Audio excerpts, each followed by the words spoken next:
My name is Faye, and I work as an administrative staff member at a university medical office. I married a man named Steven. I thought this would be the start of a second chapter in my life, but little did I know, our marital life would end up being so short. I hadn't expected this when we got married. Steven has been working as a manager at a home improvement store since the time we were dating. My impression of Steven from when we first met was that he was kind, cared about family, and was decisive. He confidently proposed to me, and I accepted without hesitation, seeing him as a reliable person. Steven, who had been living with his parents until then, moved out of his home when we got married and began living with me. Both of us have busy work schedules, but somehow we managed to sync our days off and were planning our honeymoon. Just talking about it was fun, and at that time, I felt really glad that I married Steven. However, slowly the atmosphere started changing. The place where Steven and I lived was a 3-bedroom apartment, just 2 years old. It was new, but it was a bit far from the city and wasn't a luxury high-rise, so it was quite affordable. Considering all that, I decided to take the plunge and make the purchase. Living there was nothing inconvenient, and Steven never had a taste for luxury. So, you could say it was quite comfortable. One day, Steven told me, my mother and sister want to come over to see our new home tomorrow, so I've invited them. Hearing this, my initial thought was that he should have discussed the date with me beforehand. After all, Steven would be off work tomorrow, but I had to work. His decisiveness was good, but sometimes he hurt me by not considering my feelings. I'll be at work, is that okay? Hearing that, Steven said, well, that's fine. We'll just look around the house a bit, and that should be it. I agreed, assuming that was all there was to it. However, the next day when I came home from work in the evening, the atmosphere in the house was lively. There was a pleasant smell, and when I entered the living room, there were Steven, my mother-in-law, and sister-in-law. The 3 of them had prepared food and drinks and were enjoying themselves. What's going on? I blurted out. My mother-in-law, seeming a bit tipsy, greeted me with a high-spirited, "Oh, Faye, you're home. Done with work? You've been working hard." My sister-in-law looked at me and cheerfully said, "Hey, Faye. You must be tired. But, wow, this house is amazing. It's not fair that you get to live in such a place."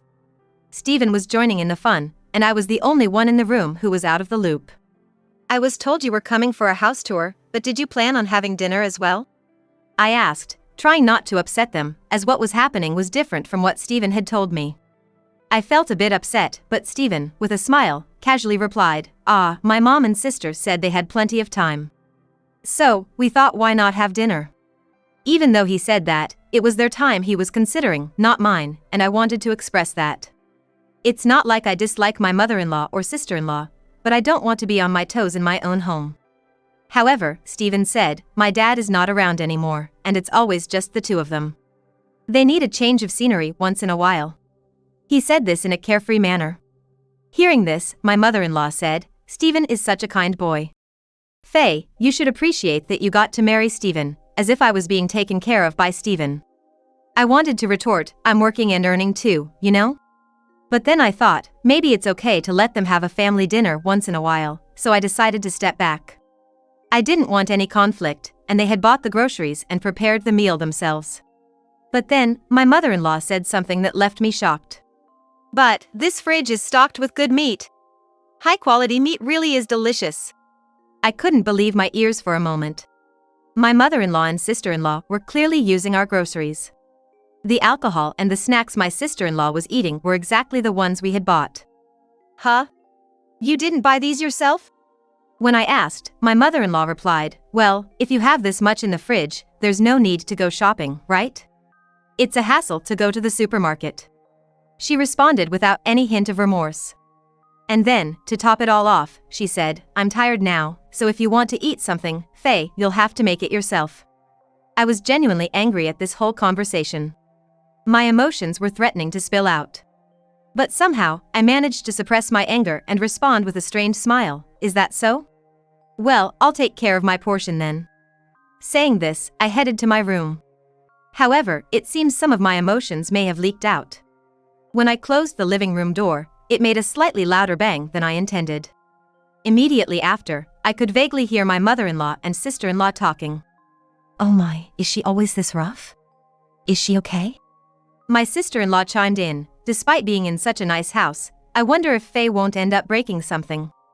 Right, Steven? Steven casually responded, I'll remind her later. She's probably just tired from work. And after all that, my in-laws just left without cleaning up.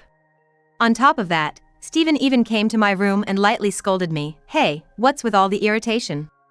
It's not nice to my moms, you know? But honestly, having all this done without my permission and them leaving without cleaning up was too much for me to bear. When I told him this, Steven tried to pacify me, well, calm down. This is a one-time thing. I'll take care of the cleaning. Just relax. Of course, I wasn't convinced, but I thought it wasn't worth picking a fight over it and managed to suppress my anger. I forcibly thought of this as part of Steven's family love and managed to regain my composure. We also have our honeymoon coming up in a month, and I don't want to ruin our relationship now. After all, this won't happen again. Now I just need to think about our honeymoon and lift my spirits. However, that honeymoon turned out to bring misfortune. A month later, we went on our honeymoon. It was a plan to spend 3 nights in Alaska. I wouldn't have minded going overseas, but Steven didn't really have a taste for luxury. He said that staying within the country was enough, so we decided on this plan. The hotel we booked was decent, and we enjoyed the cuisine, hot springs, and northern lights, spending wonderful days. And as planned, our delightful journey was coming to an end. We were heading home. I felt a little sad that it was over. We talked about making another plan someday. However, we were just about to arrive home. Suddenly, I remembered something as we were getting here. Come to think of it, I wonder if I locked the bathroom window before leaving the house.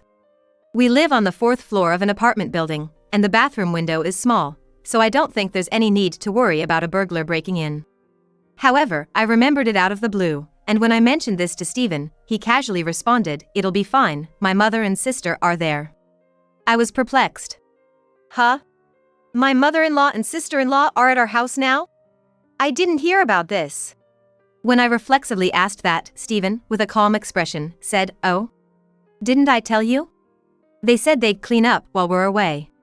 It's really helpful, you know. Dust piles up after 3 or 4 days. He said it so cheerfully. So that's it.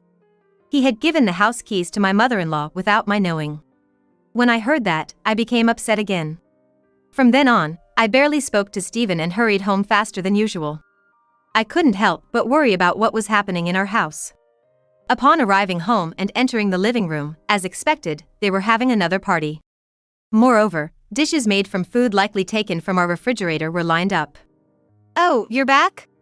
Did you have a good time? My mother-in-law called out to us casually. Of course, I was in no state to give her a proper answer. She said something about cleaning up, but the place was messier than before.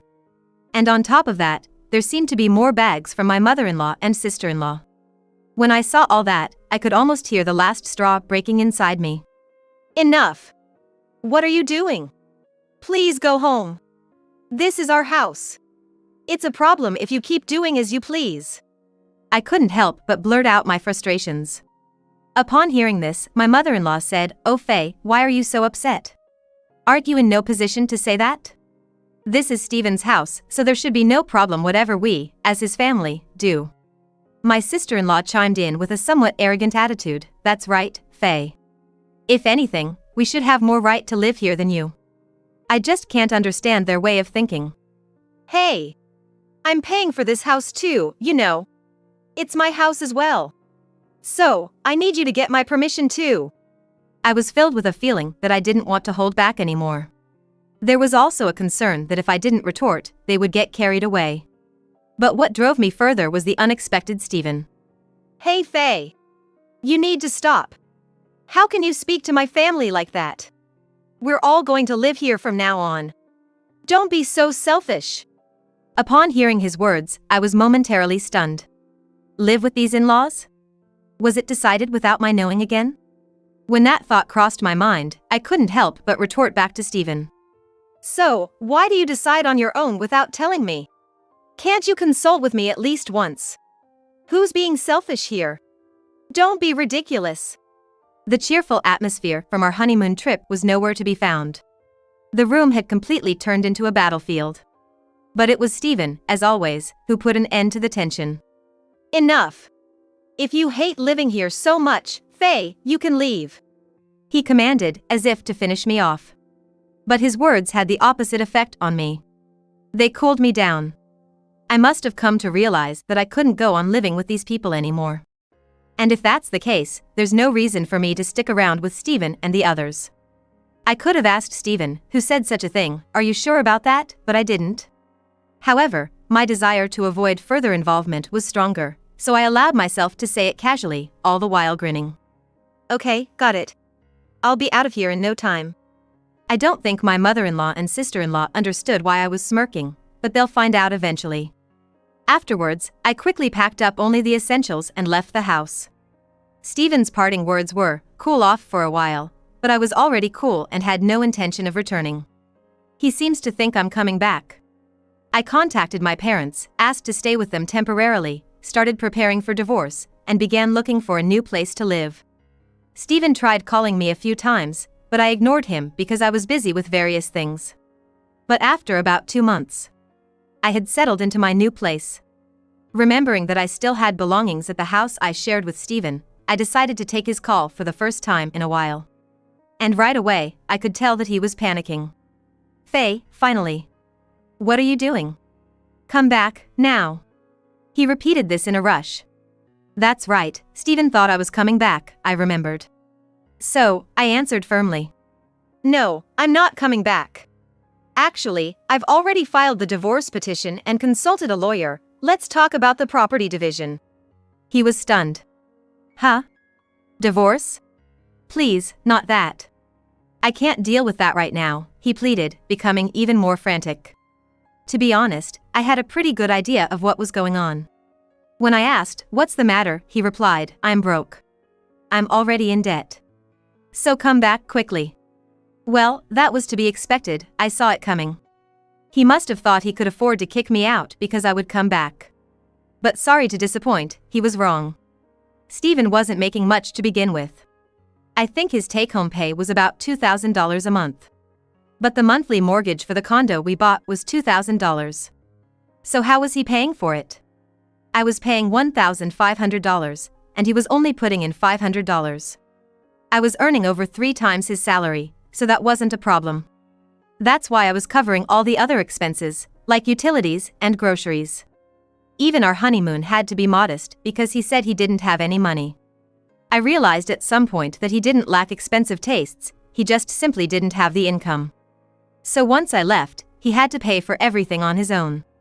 The condo was in his name, and the payments were taken from his account. So, once I left, he lost the $1,500 I used to give him every month. Moreover, Stephen's jobless mother-in-law and sister-in-law are living with him. This is certainly going to add to the living expenses. So, it was only natural for me to be upset when Stephen made decisions about the house on his own or casually used things from the fridge. With just his salary, they wouldn't last a month. A life drowning in debt is a given at this rate. My mother is furious. She asked me, "Why did you kick Faye out? Anyway, come back home right away and do something." I was at a loss for words. As it seems his mother and sister were under the mistaken impression that he earns a decent living. After all, he does have the title of store manager. But, it's a harsh reality that this title doesn't necessarily translate into a high salary.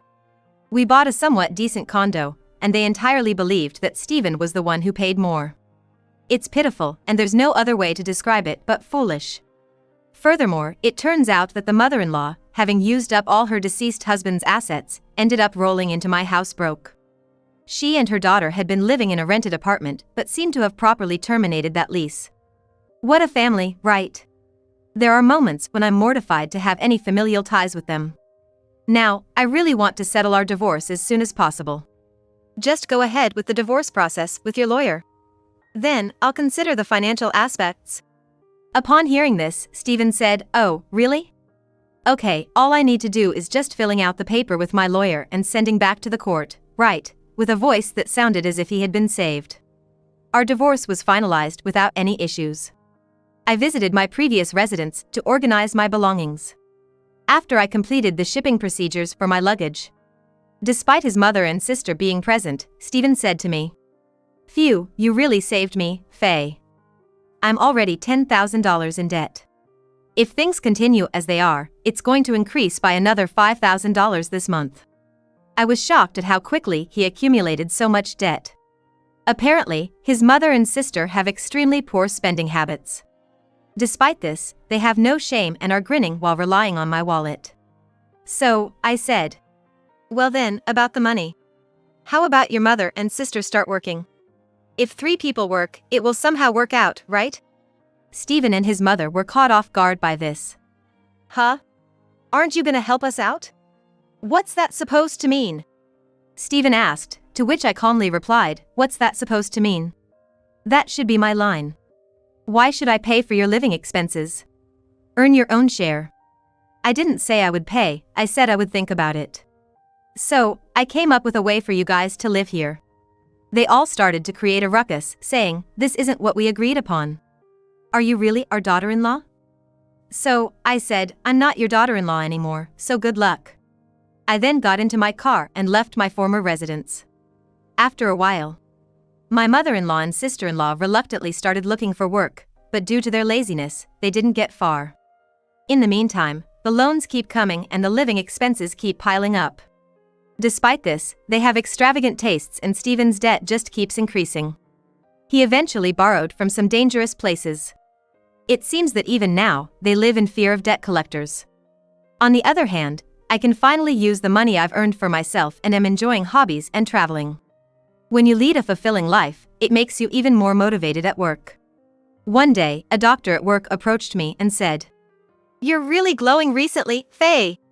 He was someone who had lent me his ear when I complained about Stephen. This was an opportunity for us to start dating, which has further enriched my daily life.